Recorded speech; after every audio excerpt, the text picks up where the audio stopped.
Hi there.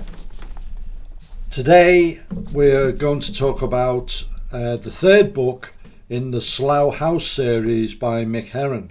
I have previously reviewed the earlier books, and I'm working my way through his fairly extensive series and I'm really enjoying them. It really is a labour of love. So, Real Tigers, it's actually difficult to talk about the plot of this book without giving away the twist. There has been twists in the previous books which are really seem to be a signature of Mick Herron, and they really add to your enjoyment, and they do come as a surprise, and you sort of go, wow. And similarly in this book. So all I will say is the title is very apt.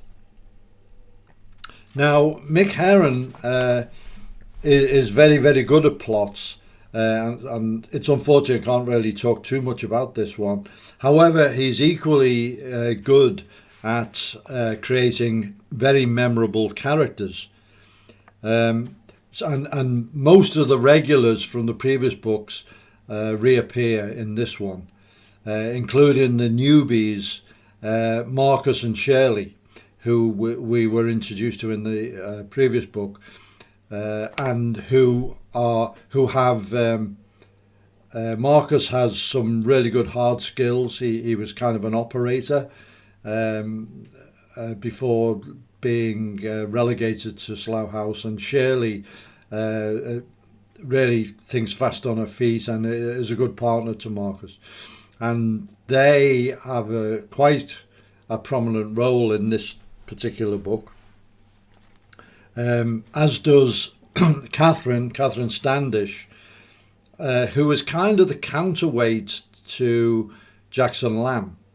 And she has a very central role in this book as well. And you learn quite a bit about her character, and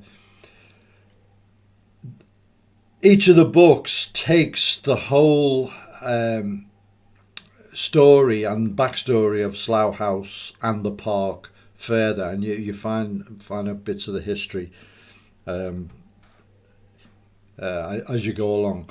Obviously, Jackson Lamb himself, just when you think you know what he's going to do, he does something which takes you completely by surprise. He is one of the great creations in spy fiction, and his character development has been a masterpiece on the part of Mick Herron.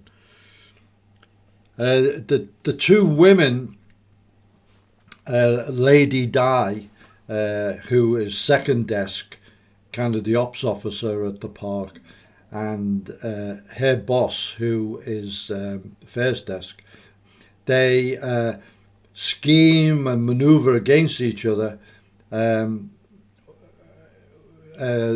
Second, Lady Di wants to be top dog, and top dog wants to retain her position. So this book is all about that. It's all based on that, their manoeuvres and their schemes. But it's all done when they're face to face with Oriental politeness in a typically British way. And another character is the politician, the Home Secretary, Peter Judd, who seems to be based on Boris Johnson, with all the lovable characteristics of Boris Johnson. And it kind of hints, or more than hints, really front and centre of what he's like off camera, his real character in this fictional character, Peter Judd. So he's got all the buffoonery of Boris Johnson, with a very calculating and very ambitious drive throughout, which we know Boris Johnson, from very early age, wanted to be king of the universe. The only positive thing differentiating them is that Peter Judd is not enamoured of a carbon zero policy. So finally, the writing. Mick Herron, he can craft a sentence which is so apt, so spot on to sum up a person, a place, or a situation that it kind of leaves you reeling. You've got to admire the writing. He's so good at it,